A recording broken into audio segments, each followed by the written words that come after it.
Аузубиллахи Бисмиллахир-рахманир-рахим. Аллах Таала мақтаулар болсын, оның сүйікті елшісі пайғамбарымыз Мұхаммед Мұстафа саллаллаху алейхи вассаламға сәлем мен салауаттар болсын. Бүгінгі насихатымыз шын ықылас туралы болмақ. Ықылас бұл жүректің кіршіксіз адалдығы мен ниеттің түзелуін көрсететін бір айна. Бір сөзбен айтқанда, ықылас ең әуелі адамзатты жоқтан бар еткен, құдіреті күшті, мейірімді Аллах Тағалаға деген бұл шынайылық.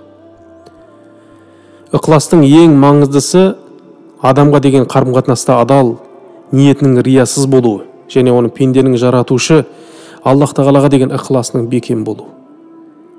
Ислам шариғатында ықылас ұғымының терминдік мағынасы Аллах Тағалаға ешбір мақлұқатты ортақ етпей, әрбір істінде жалғыз, оған ғана шынайы берілу мен құлшылық ету деген сөз. Құранда Аллах Тағала аузубиллахи аятта былай дейді: алайда шынымен тәубеге келіп, Аллаға бет бұрып, толық түзеліп, Алланың дінін шынайы ықыласпен ұстағандардың жөні бөлек. Міне солар мүминдермен бірге. Алла күндердің күнінде мүминдерді үлкен сый-сияпатқа бөлейді дейді. Бұл аяттың түсіндірмесінде имам Ибн Касир жоғарыдағы аяттағы «Ва ахласу динахум лиллахи» деген сөзді аз болса да көз бояушылықтан сақтана отырып, бірақ шын ықыласпен Алланың дініне берілетін болса, жасаған ізгі амалдары пайда береді деп түсіндірген. Демек, әрбір істеп жатқан іс-әрекетіміз, құлшылық ибадатымыз жалғыз Алланың разылығы үшін, Алланың разылығын қалап жасағанда ғана қабыл болады деген сөз. Екінші аятта Аллах Таала аузубиллахи «Инна анзална илайкал китаба бил хаққи фа'будиллахи мухлисаллахуддин». О Мұхаммед, біз саған осынау кітапты ақиқаттың нақ өзі етіп, лайықты түрде түсірдік. Ендеше, осынау хақ дінді шын жүректен толық қабылдап, бар ықыласымен бір Аллаға ғана құлшылық етті. Бұл аяттың түсіндірмесінде имам Табари аяттағы «Фа'будиллахи мухлисаллахуддин» деген аяттағы сөзді «О Мұхаммед, Аллаға бар ынта жігерімен итағат етіп, жалғыз Аллаға ғана құлшылық ет. Алладан басқа пұттарға табынған пенделер сияқты болма. Құлшылығыңда оған ешкімді ортақ қоспа» деп түсіндірген.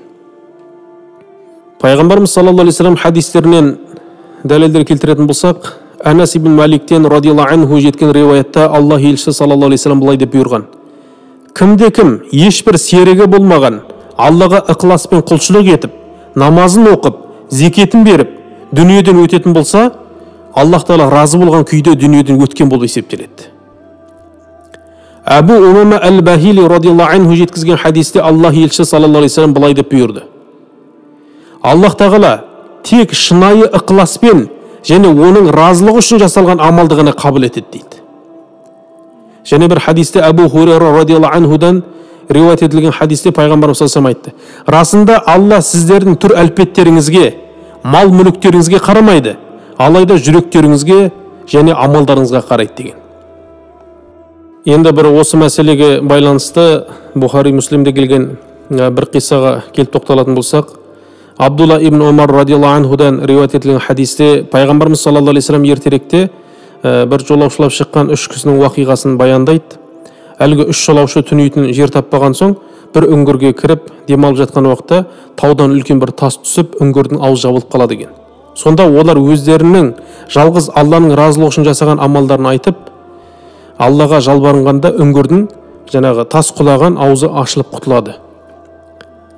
Сонда үш жолаушының бірі былай деп айтқан екен: «О Аллах Тағала, менің жасы келген кәрі әке-шешем бар еді. Таң атысымен ата-анамның жағдайын жасамай тұрып, бала шағама көңіл аудармайтын едім» дейді. Бірақ бір күні шаруамен жүріп үйге келсем, астарын ішпестен ата-анам ұйықтап қалған екен.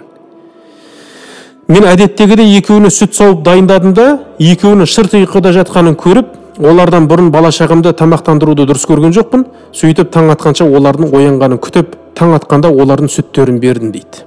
Я Алла Тағала, мен сол істі тек қана сенің разылығың үшін шын ықыласпен істеген болсам, мына үңгірден бізді құтқар деді. Сонда тас кішкене ғана орнынан қозғалады. Екіншісі айтады: о Алла, менің қолымда туысымның қызы тұрды. Мен оны қатты ұнатқандықтан маған жаман ой келді. Бірақ мен ойымды іске асыра алмадым, өйткені ол қашып кетті дейді. Арадан көп жылдар өткен соң ашаршылық заман болады екен. Сонда әлгі қыз күн көре алмай маған келді. Менің ақша беріп, оңаша қал деген ұсынысымды қабыл алды. Мен енді ғана жақындай бергенде әлгі қыз айтты: мен саған арымды аррам жолмен таптауға ризалығымды бермеймін деп қарсылық білдірді. Оның жаңағы осы сөзінен кейін мен оған қатты ынтық болып тұрсам да, бұл харам ісімнен бас тарттым дейді. Оған берген алтынымды да кері қайтарған жоқпын. О Алла, егер мен сол істі сенің разылығың үшін ғана шын ықыласпен істеген болсам, мына үңгірден бізді құтқар деді. Сонда тас тағы да орнынан аз ғана қозғалып ашыла бастады. Үшіншісі: о Алла, мен бір жылдары жалшы жалдап жұмыс істеткен едім. Барлығына өз еңбектерін төледім. Бірақ біреу өз еңбегін алмай кетіп қалған болатын. Сөйтіп жылдар өткен сайын сақтап қойған оның сыбағасы өсе берді. Арадан жылдар өткен соң маған келіп, менің жалақымды берсеңіз деп сұрады. Мен оған: мынау көріп тұрған түйе, сиыр, қой, бәрі сенің жалақыңның көбейген малың. Бәрі сенікі, тіпті малдарды бағып жүрген қызметшілер де сенікі дедім. Сонда ол: мені мазақ қылып тұрсыз ба деп сенімсіздік білдіреді ғой енді. Жоқ, мен сені мазақ қылып тұрғаным жоқ деп жаңа бүкіл мал мүлкін алдына салып бердім. О Алла, мен сол істі сен үшін шын ықыласпен істеген болсам, мына үңгірден бізді құтқар деді. Сонда тас түгелдей ашылып, олар үңгірден аман сау шыққан екен. Міне бұл қиссадан ұғарымыз, адам баласының кез келген ісі шын ықыласпен, риясыз көңілден Аллах Тағаланың разылығы үшін орындалатын болса, тіпті бұл дүниенің өзінде таршылықтан, қиыншылықтан құтылуға септеген тиеді екен. Қандай амал жасалса да, Аллах Тағала оның қалай жасалғанымен жақсы нәтижесіне емес, оның қандай ниетпен жасалғанына қарай сауабын береді. Бір хадисте Аллах Тағаланың: адам баласының тек оразадан басқа амалдың барлығы өзі үшін, ал ораза мен үшін, оның сауабын өзім берем деген. Өйткені адам күні бойы аш жүргені сырт көзге ораза болып көрінуі мүмкін, бірақ оның жүрегіндегі ниеті Аллаға мәлім. Және оның ниетінің қандай деңгейін жаңағы өзі өлшеп, қарны өзі ғана береді Алла Тағала. Намазымыз болсын, оразамыз болсын, немесе зекет пен қажылығымыз болсын, Аллах Тағала оның сыртқы бейнесіне ғана емес, ішкі ниетіне аса назар аударады. Пайғамбарымыз саллаллаху алейхи ва саллям хадис шарифінде айтады: шын мәнінде Алла сендердің келбеттеріңе, байлықтарыңа қарамайды. Алла сендердің жүректеріңе, амалдарыңа қарайды дейді. Сондықтан Алла бір адамның істеген ісіне ғана қарап баға беруден бұрын оның қандай ниетпен жасағанын біледі. Пайғамбарымыз саллаллаху алейхи ва саллямға бір кісі келіп: о Алланың елшісі, сондай бір адам болады, Алланың сауабынан үміт етіп, ислам жолында соғысады. Бір жағынан оны сол үшін мақтап, жаңағы мадақтағанын қалайды дейді. Сонда Пайғамбарымыз саллаллаху алейхи ва саллям оған ешқандай сауап жоқ дейді. Ол кісі осы сұрағын 3 рет қайталап сұрағанда да осылай жауап беріп, үшіншісінде былай деп қосады Пайғамбарымыз: Алла Тағала тек шынайы ықыласпен және оның разылығы үшін жасалған амалды ғана қабыл етеді деген. Осыдан келіп шығатын мағынада, әрбір мұсылман бір игі іске шынайы ниет етсе, оның іске асыра алмаса да оған сауап жазылатын білеміз. Мысалға, байлығым болса зекет берер едім деген ниетпен өмір сүріп, бірақ сол күйінде байлыққа қол жетпей өтсе де зекет берген сауабына ие болады деген сөз. Ал керісінше, қолынан келіп тұрып, тек ниетпен өмір сүру, бос қиялмен өзін алдау ғана. Мәселен, намаз оқу әрбір мұсылманның қолынан келетін іс. Намаз оқысам деген ниетім бар, бірақ пәленде түгінде толып жатқан кедергілер бар деп сыныққа сылтау іздеу, бұл шынайы ниетке жатпайды. Әрбір ісіміз құмға сіңген судай болып, пайдасымен оның нәтижесін көріп, жемісін жей алмасақ, бар еңбегіміз зая болып, ақиреттің күнінде өкініште қалатын бір қауіп бар. Бір амалды жасар алдын, оны не үшін, кім үшін жасайтынымызға көңіл бөлуіміз керек. Ниетіміз Алланың разылығы үшін болса, оның қайырымын бұл дүниеде ғана емес, иншалла ақиретімізде де көруге үміттенеміз.